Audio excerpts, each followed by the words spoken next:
বিশ্বকাপে বাংলাদেশের স্কোয়াড ঘোষণা করা হয়ে গেছে, কিন্তু সেই স্কোয়াড নিয়ে আসলে কোনো ধরনের আলোচনাই নেই। জাকের আলী অনেককে বাদ দেওয়া হয়েছে। বাংলাদেশের সেই স্কোয়াডটা নিয়ে আসলে হবার কথা ছিল চুলচেরা বিশ্লেষণ।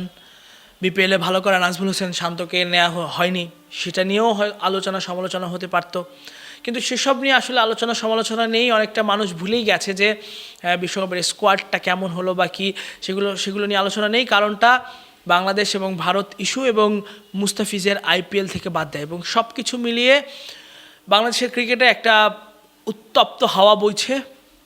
বাংলাদেশ ভারতে বিশ্বকাপ খেলতে যাবে কি যাবে না এই নিয়ে আলোচনা, এবং ইতিমধ্যেই বিসিবি কিন্তু আইসিসিকে চিঠি পাঠিয়েছে যে তারা বাংলাদেশ দলকে ভারতে বিশ্বকাপ খেলতে পাঠাবে না, যেহেতু একটা সিকিউরিটি কনসার্ন দেখা দিয়েছে। এবং এটার মূল বিষয় হচ্ছে যে তারা মুস্তাফিজ অর্থাৎ বাংলাদেশের একটা মাত্র ক্রিকেটার, তাকেই নিরাপত্তা দিতে পারছে না। সেক্ষেত্রে 15 জন ক্রিকেটার, সাপোর্ট স্টাফ, কোচিং স্টাফের সদস্য, সাংবাদিক, এমনকি বিসিবির বিভিন্ন বোর্ড ডিরেক্টররাও যাবেন, সরকারের অনেকেই যাবেন খেলা দেখতে। একই সাথে অনেক দর্শকও কিন্তু যাবেন, যেহেতু কলকাতায় বাংলাদেশের 3টা ম্যাচ। খুব স্বাভাবিকভাবেই তাদের নিরাপত্তা নিয়ে বিসিবি অনেক বেশি চিন্তিত, কারণ তাদের কাছে, বিসিবির কাছে সব থেকে প্রথম প্রায়োরিটি হচ্ছে ক্রিকেটারদের নিরাপত্তা। আর যখন ক্রিকেটারদের নিরাপত্তা প্রশ্নবিদ্ধ হয়, তখন খুব স্বাভাবিকভাবেই তারা চাইবে না সেই জায়গাটায় গিয়ে খেলতে বা সেই জায়গাটায় ক্রিকেটারদের পাঠাতে। সেসব দিক বিবেচনা করে বিসিবি আইসিসির কাছে চিঠি পাঠিয়েছে এবং সাফ জানিয়ে দিয়েছে, গার্ডস দেখিয়েছে যে তারা ভারতে বিশ্বকাপ খেলতে যাবে না। 4 গুণ শক্তিশালী এনজাইম ও অধিক ফেনা সমৃদ্ধ অরিক সিলভার ওয়াশ মাত্র 70 টাকায়। কিন্তু প্রশ্ন হলো যে যদি আইসিসি তাদের ফিরতি মেইলে জানায় যে ভেন্যু পরিবর্তনও সম্ভব না, কারণ বাংলাদেশ যেহেতু ভারতে খেলতে যাবে না, তার মানে তো অন্য আরেকটা ভেন্যুতে খেলতে হবে। যেহেতু ভারত এবং শ্রীলঙ্কা দুই দেশেই আসলে বিশ্বকাপটা হচ্ছে, পাকিস্তানের ম্যাচগুলো শ্রীলঙ্কায় হচ্ছে, সেক্ষেত্রে বাংলাদেশের ম্যাচগুলো শ্রীলঙ্কায় নেওয়া যায় কি না। যদিও আমি যতটুকু জানতে পেরেছি যে শ্রীলঙ্কায় খেলার ব্যাপারে বিসিবি জানায়নি, তারা শুধু এটা জানিয়েছে যে তারা ভারতে খেলতে যাবে না, এইটা স্পষ্ট করে জানিয়েছে। শ্রীলঙ্কায় খেলতে যেতে চায় বাংলাদেশ, এই ব্যাপারে আসলে তারা কিছু জানায়নি। তো এই পরিস্থিতিতে আসলে আইসিসিকে যখন বিসিবি এটা জানিয়েছে, সেক্ষেত্রে কিন্তু একটা আলোচনা চলেই আসে যে যদি ফিরতি মেইলে আইসিসি জানায় যে এই মুহূর্তে এসে আসলে ভেন্যু পরিবর্তন করা সম্ভব না। কারণ এর আগে আমরা ভারতীয় বিভিন্ন গণমাধ্যমের বরাতে, বাংলাদেশি গণমাধ্যমের বরাতে আমরা জানতে পেরেছি যে বিসিসিআইয়ের একজন কর্মকর্তা জানিয়েছেন যে আসলে এত কম সময়ের মধ্যে ভেন্যু পরিবর্তন করা, অর্থাৎ বাংলাদেশের যে 4টা ম্যাচ রয়েছে ইন্ডিয়াতে, সেই 4টা ম্যাচ আসলে পরিবর্তন করে শ্রীলঙ্কায় দেওয়া সম্ভব না। কারণ প্লেয়ারদের আসলে হোটেল বুকিং ইতিমধ্যেই দেওয়া হয়ে গেছে, যেহেতু ভারত আয়োজক। একই সাথে বিমানের যে টিকিট সেটাও কাটা হয়ে গেছে, অন্য দলগুলোর বিমানের টিকিটও কাটা হয়ে গেছে, কারণ বাংলাদেশ তো অন্য দলের বিপক্ষেও খেলবে। তো এইটা আসলে এত কম সময়ের মধ্যে, 1 মাস বা তার কম সময়ের মধ্যে আসলে এটা সম্ভব নয়, এমনটা আমরা ভারতীয় গণমাধ্যমের বরাতে একজন বিসিসিআইয়ের কর্মকর্তার মাধ্যমে আমরা জানতে পেরেছি। এবং বাস্তবতাও যদি আমরা চিন্তা করি যে আসলেই তাই, যে এত কম সময়ের মধ্যে আসলে বাংলাদেশ যদি ভারতে খেলতে যেতে না চায়, সেক্ষেত্রে আসলে সেটা সরানো কিন্তু খুবই কঠিন, এবং এখানে অনেক যদি কিন্তুর ব্যাপার চলে আসে। তো সেক্ষেত্রে আমার প্রশ্নটা, কিংবা অনেকের মনেই নিশ্চয়ই এই প্রশ্নটা ভেসে আসছে যে সেক্ষেত্রে কি হবে যদি আইসিসি জানায় যে আমরা আসলে পারছি না এখন ভেন্যু পরিবর্তন করে বাংলাদেশের খেলাগুলো শ্রীলঙ্কায় দিতে। সেক্ষেত্রে আমি বিসিবির কয়েকজন কর্মকর্তার সঙ্গে সরাসরি কথা বলেছি।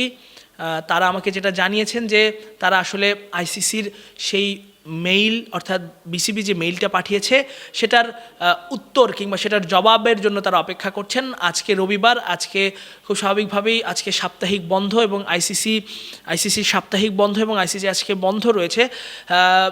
তারা আশা করছেন যে সোমবার বা মঙ্গলবারের মধ্যেই তারা এটার একটা ফিরতি জবাব পাবেন, এবং সেই জবাবে যদি এরকমটা লেখা থাকে যে আইসিসি যদি জানায় যে তারা আসলে পারছে না ভেন্যু পরিবর্তনে, সেক্ষেত্রে আরেকটা মেল দিয়ে বিসিবি তাদের জানিয়ে দিবে যে তারাও আসলে বিশ্বকাপ খেলবে না। যদি ভারতে তাদেরকে খেলতেই হয়, সেই তারা ভারতে খেলতে যাবে না, এটা স্পষ্ট করে জানিয়ে দিবে বলে আমাকে আসলে কয়েকটা সূত্রের মাধ্যমে আমি নিশ্চিত হতে পেরেছি। এটাও কিন্তু একটা অনেক বড় সিদ্ধান্ত যে যদি আসলে আইসিসি শেষ পর্যন্ত জানায় যে আমরা আসলে পারছি না ভেন্যু বদলের, সেক্ষেত্রে বাংলাদেশের পক্ষ থেকে বা বিসিবির পক্ষ থেকে যদি সেটা জানানো হয়, সেটা কিন্তু অনেক বড় একটা গার্ডস দেখানোই হবে। ইতিমধ্যেই বাংলাদেশ তাদের গার্ডসটা দেখিয়েছে, এবং সেটা যদি হয় সেক্ষেত্রে কিন্তু সেটাও একটা বড় গার্ডস হয়ে দাঁড়াবে। এবং এইখানে আরেকটা ব্যাপার রয়েছে, যেটা যদি আইসিসি এরকম জানায়, বিসিবিও যদি জানায় যে আমরা তাহলে বিশ্বকাপই খেলবো না, সেক্ষেত্রে কিন্তু আয়োজক দেশ হিসেবে ভারত কিংবা বিসিসিআই তারা কিন্তু নত হয়ে বাংলাদেশের সঙ্গে কিংবা বিসিবির সঙ্গে যোগাযোগ করবে। কারণ গতকালকে বিসিবি সভাপতি আমিনুল ইসলাম বুলবুল বলেছেন যে তারা আসলে বিসিসিআইয়ের সঙ্গে কোনো যোগাযোগ করবে না, তারা আইসিসির সঙ্গে যোগাযোগ করবে। এবং আইসিসিকে তারা ইতিমধ্যেই মেইল পাঠিয়েছে, চিঠি পাঠিয়েছে, তাদের দাবি দেওয়াটা জানিয়েছে।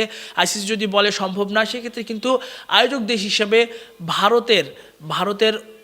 ভারতকেই আসলে সেই দায়িত্বটা নিতে হবে নেগোসিয়েশনের, কিংবা বিসিবির সঙ্গে যোগাযোগ করে আসলে কিভাবে বাংলাদেশকে বাড়তি নিরাপত্তা দিয়ে বাংলাদেশের ক্রিকেটার, সাপোর্ট স্টাফ, কোচিং স্টাফের সদস্য কীভাবে তাদেরকে আসলে পুরো ব্যাপারটা নেগোসিয়েট করা যায়, সেক্ষেত্রে কিন্তু তখন বিসিবির কাছে নত হতে হবে বিসিসিআইকে, এবং যেটা বাংলাদেশের জন্য হতে পারে অনেক বড় একটা ব্যাপার। তাই বলতেই হয় যে আসলে ওই চিঠিটার জন্য অপেক্ষা করতে হবে। সেই চিঠিটাতে আইসিসি আসলে কি জবাবটা দেয়, তারা আসলে কি জানায়। কিন্তু বাস্তবতার নিরিখে যেমনটা আমি আগেও বলেছি যে এই মুহূর্তে এসে আসলে ভেন্যু বদলটা একেবারেই কঠিন। হয়তোবা আইসিসি বিসিবিকে বলতে পারে যে বাড়তি নিরাপত্তা, সেটা cricketer, support staff, coaching staff, দর্শক কিংবা সাংবাদিক সবারই বাড়তি নিরাপত্তা দিয়ে ভারতের মাটিতেই হয়তোবা বাংলাদেশের খেলতে হতে পারে। কিন্তু যেহেতু যদি বাংলাদেশ তাদের সিদ্ধান্ত অনড় থাকে যে না, তারা ভারতের মাটিতে খেলবে না, সেই ক্ষেত্রে কিন্তু একটা ইন্টারেস্টিং ব্যাপার ঘটতে পারে। এবং সেক্ষেত্রে কিন্তু একটা বলাই যায় যে সেক্ষেত্রে ভারতকেও হয়তোবা বাংলাদেশ সরকারের সঙ্গে তখন যোগাযোগ করতে হবে, যেহেতু এখন সেটা আসলে শুধু খেলা নেই, এটা একটা পলিটিক্যাল ব্যাপারও হয়ে গেছে, দুই দেশের সরকার মহলেরও ব্যাপার হয়ে গেছে আসলে এক মুস্তাফিজ থেকেই পুরো ব্যাপারটা। সো সেই ক্ষেত্রে আসলে বাংলাদেশ সরকারও কীভাবে সেটা ডিল করে কিংবা কীভাবে সেটা নিয়ে আলোচনা করে, সেটাও হবে দেখার। এতক্ষণ আমাদের সঙ্গে থাকার জন্য ধন্যবাদ। আমি তাসফিক পলক আপাতত বিদায় নিচ্ছি।